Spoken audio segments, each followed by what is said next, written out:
the Trevor Jackson podcast. Covered the Fred Kerley thing, fam. That's where I was trying to get to before the callers called in. Right, Uh, right. you Fred know, Kerley in Miami Beach. I was Yeah. talking. I was talking about before he called in too.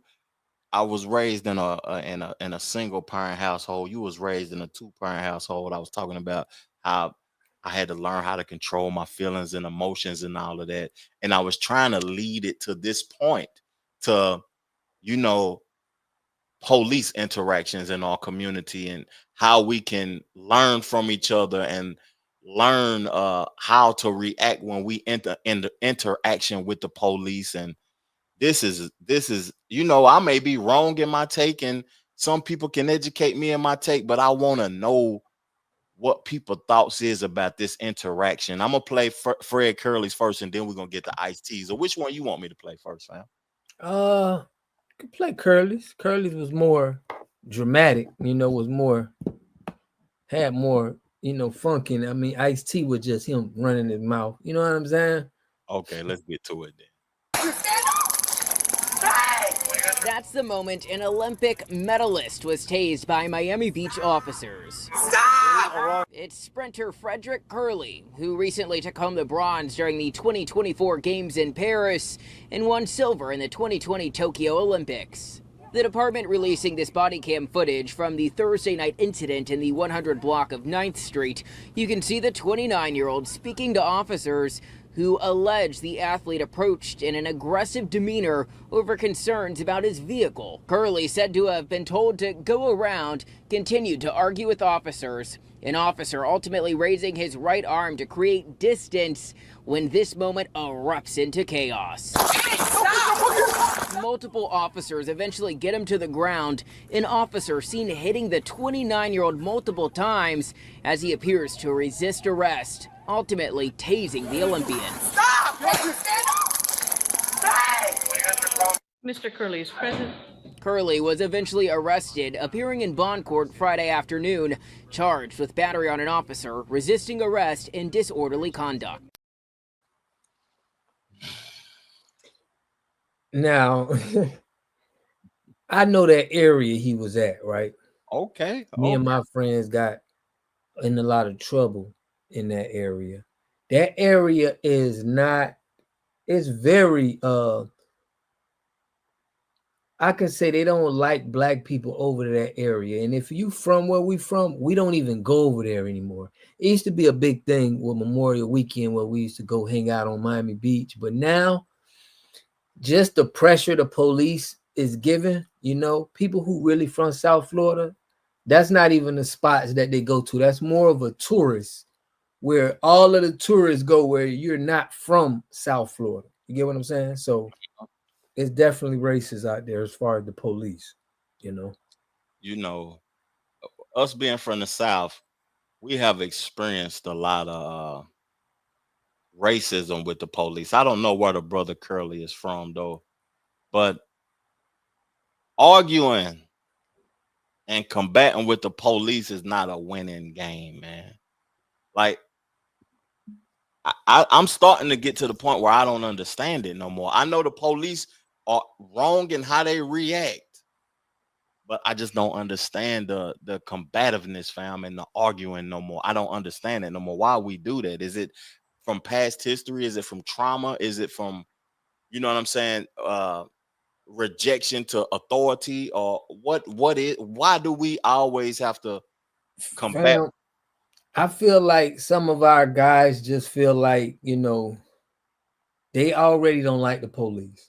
I fall for that too. I already got a in my mind, I have a negative, insight about the police. It's just, how I'm wired. It's not really like negative. It's just like I don't feel I'm on my P's and Q's anytime I have to deal with them. So from my experience, a lot of guys just feel like they don't like the police. They don't mind getting into altercations with the police. They just don't feel like the police has ever been there to help them as a people. So it's like it's deep rooted to where it's like I know some brothers, man, like if they get into actions with the police, they already, if it's tensions there, they gonna push it there. So I just think it's stuck there. I understand where you coming from, but I think it's so much trauma, like you saying, it's so much stuff that I know it's brothers that ain't gonna never change. I know them and they finna be going at it with the police till they gone. It ain't nothing changing about that. You know what I'm saying? See me, I'm a Tennessee man, and if I take it there, I'm gonna go on and crash out. Right. Yeah. I'm gonna crash all the way. I'm not saying that this is what I'm gonna do, but I'm just speaking of I'm gonna either act accordingly to get it over with as fast as possible because I got a life going on, man. You know what I'm saying? I got things I gotta get back to. I got a family I gotta provide for. I keep that in my mind first, fam. So either I'm gonna crash all the way out, or I'm gonna just act accordingly, fam, because I come from the streets, the roughest, toughest streets in East Tennessee. And every time a person combated with the police, they lost. They took a L. They never won. They made the thing worse than it actually was. And I don't understand it no more because we see the results. I've been seeing the results for 44 years. I just don't. Got you. But think about it like this. I like what Chantel said in the chat. She said, but what about the dude who was handcuffed and got killed? So you got to think about it like this, bro. If you feel tension, right, you got two things you could do. You can lay down and possibly you can get done like old boy to where you're an innocent victim. You get what I mean? I mean, you innocent. You didn't do anything, but it's just ritual. So I don't know, fam. I can't, Damn, I didn't see that, Rob. Who got handcuffed and got killed? Like I didn't see that. Man, I put it on my channel, man. You got to check that out. So the brother Robert, I think his name was Robert. Think of his last name, but we definitely got to push for him. But he was in prison, and the police guards killed him while they was in prison. I did a video on it about that. Yeah, fam, I'm like. My uncle was I said it on the last podcast. My uncle was the first sergeant in Knoxville, Tennessee, black sergeant. Man, I'm a grown man. These cops, 75% of them are 33 and 25. One thing that we standing on FBA business. One thing I learned as a leader at the company I work for. You know what I'm saying? As a podcaster, as a person that's created rap music, is we have to learn to be able to communicate with all cultures. Definitely. With this FBA, we got to be we have to have some allies. Definitely. We got to be able to understand how to move and do business with other cultures. Definitely. It's mandatory, fam. It's necessary that we have to learn how to be able to deal with all cultures. It's just that some people can have a conversation with certain people. And I learned that when I moved to a city that has more black people to it, because what's the percentage of the racial thing where I'm at in Florida? Yeah. I think it's 30 to 70. It's closer to 30% black, and then it's 70% white. Yeah. That's decent for black people, 30%. Because it's decent. It's not that much though, but I learned, this is what I'm trying to get to, Rob. I'm sorry I'm taking the long way around, but I'm a little, I'll be sipping the wine while we be podcasting. It's kicking in now. I'm from Knoxville, Tennessee. That's where I was born at. It's like 85% white, fam. You know what I'm saying? And 10% black, and then the rest is other ethnicities or whatever. So when I think about dealing with other races, I was forced to learn how to deal with Caucasian people. So when I moved to a city that was mostly black, Charlotte, North Carolina, the makeup is like 45-50% black people. I started looking at it like, dang, most of my brothers and stuff don't even know how to interact with white people around here because they didn't have to. But I don't know. I don't want to, you know what I'm saying, take it too deep, but it's just an interesting, you know what I mean, conversation. And Tip, you can call in whenever you want to call in. Tip, let us know your area code in the comment section, and you can call in and discuss. Or you could put in that. You could put in the link for the chat. He want to show, Yeah, show your face. Oh, The link. yeah. We got the link at the top of the live chat also. Yeah, but I got a little passionate about Dwayne that. said you guys are a joke. What? What's up with Dwayne, bro? We gotta boot him out. He can get booted. Now, we ain't tripping about nobody at the end of the day. If Dwayne, what you on, man? What you trying to you guys are a joke. Yeah, that's crazy. That's crazy. You want to get to the iced tea situation before a caller into the show? Yeah, real quick. Go on to get to the iced tea and see what he was on, man. Paperwork here. No, don't touch me. Don't Give me like that. Give me. I'm not a me. You were out.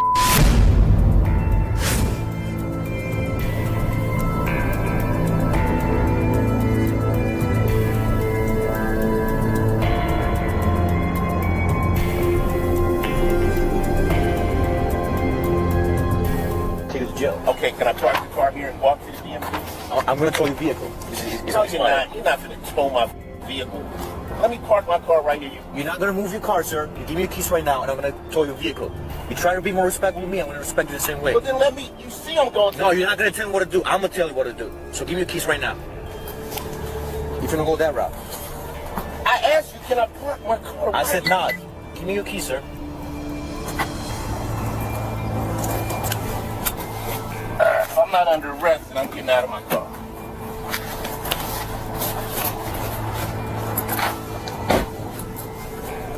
Give me my paperwork here. No, don't touch me. Don't Give me like that. Give me paperwork. Get this on camera. This I am a foot away from telling you, keep your DMV. distance. You are. I'm not a me. You are out. I'm trying to get to the DMV. I showed you all the paperwork. Let me start recording. You're done. Survive 6 start the look and start another unit. Here's what happened, Sarge. What's up, Sarge? Hey, what's going on, brother? How are you? I'm trying to get to DMV to register my car. Okay. I got all the paperwork and everything there. I asked the officer, can I just go over here or even park my car so that I could walk over there and get all my paperwork together? He says he wants to tow my car. All right, give me a second. Let me find out what's going on here, and then we'll figure something out, okay? Okay. Right, It's going a little too much, Sarge. Okay, so what I was going to do is issue him a ticket, let him park here. Okay. He jumped on the vehicle, he didn't ask me. He came so close to me. And he said, he called me, he said, give me all the paperwork right now. And everything's been recorded.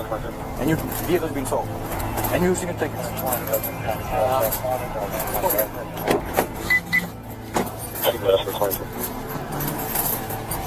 For, right now, tactical purposes.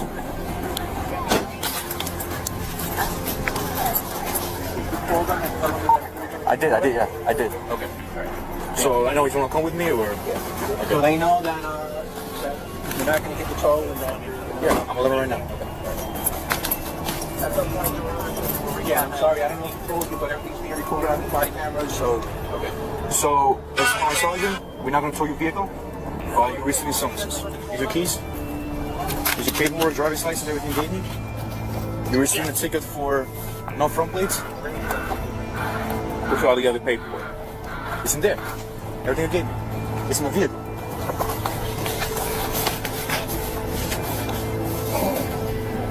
You have no inspection, driving expired registration, and driving with expired license. Yeah. Right. And I wanted to clean that up too. Florida is 16% black. And yeah, 16% of it is black. So just to straighten that up, I said 30.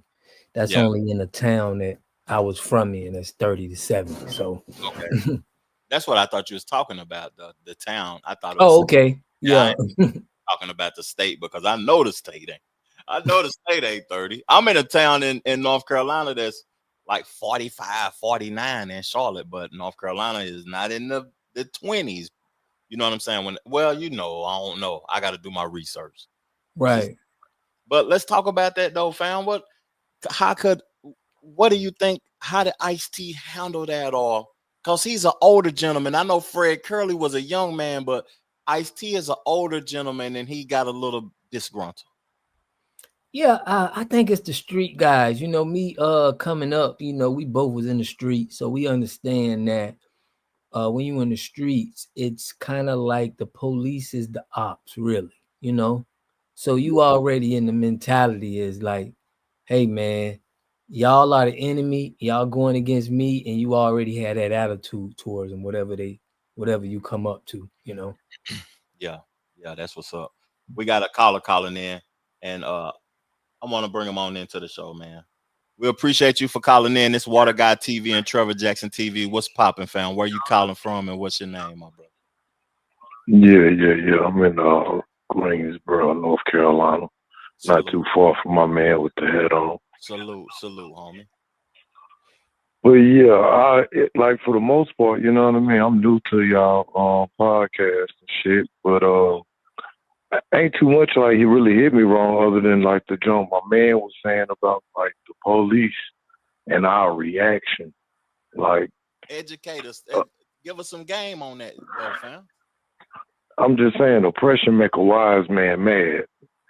So it's like you never supposed to lay down. And this is where you get white people who say shit like, "Oh, I die over this land with my gun in my cold hands" and shit like that. Like, motherfuckers gonna stand at people in the down. Sometimes we gotta down that shit. Like, we gotta stand on certain hills. We gotta have mortars. We gotta have people who gonna die and be a representation of the right thing. As Black Americans, we always was like the representation of the right thing. So I don't think that's gonna never really change as long as you got the oppression part going on.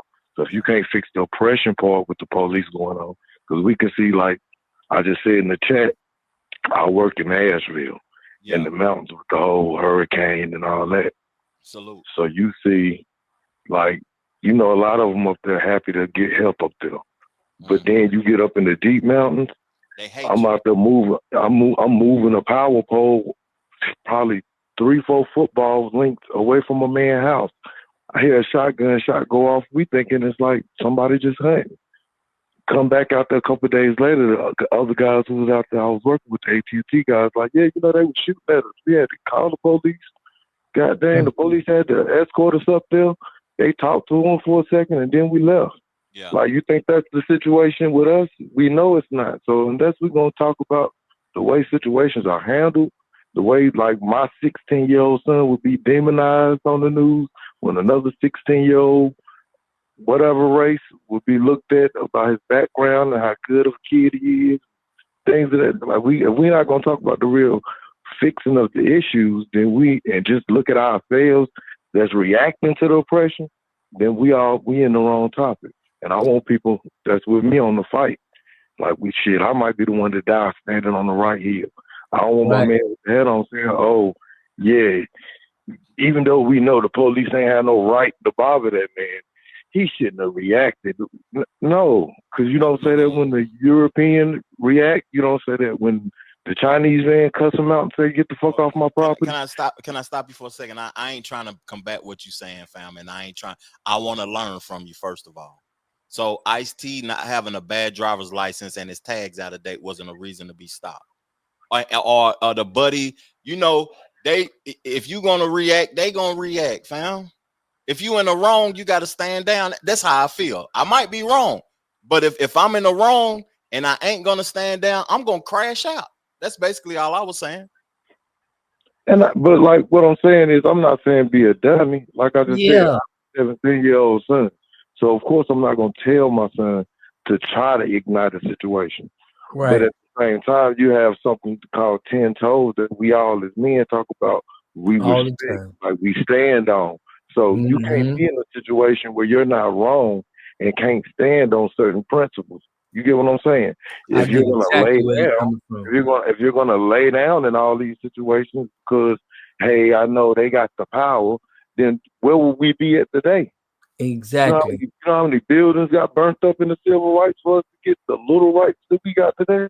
Yeah, like niggas had to do shit. Like I'm from Greensboro. You can look up the city in, like the civil rights city in. I know everybody knows about that. That's like in my city. That's North Carolina A&T. To be honest with you, I'm rocking with you, fam. We might disagree on some points, but I'm from East Tennessee and I'm living in Charlotte right now. I'm rocking with everything that you're saying. I'm rocking with you. Yeah. And I feel it, bro. Like I said, I'm rocking with the podcast. My only thing is, at some point in time, I'm not saying these situations that we directly talking about right now, because I don't really even know the Ice-T situation like that. And I Right. feel what happened to Fred Kerley, but just in general, like, we are living behind enemy lines. So if we not going to directly talk about the issues of living behind enemy lines, if we're going to talk about our reaction to it, then I just feel like, It don't make sense. I'm with him. I agree.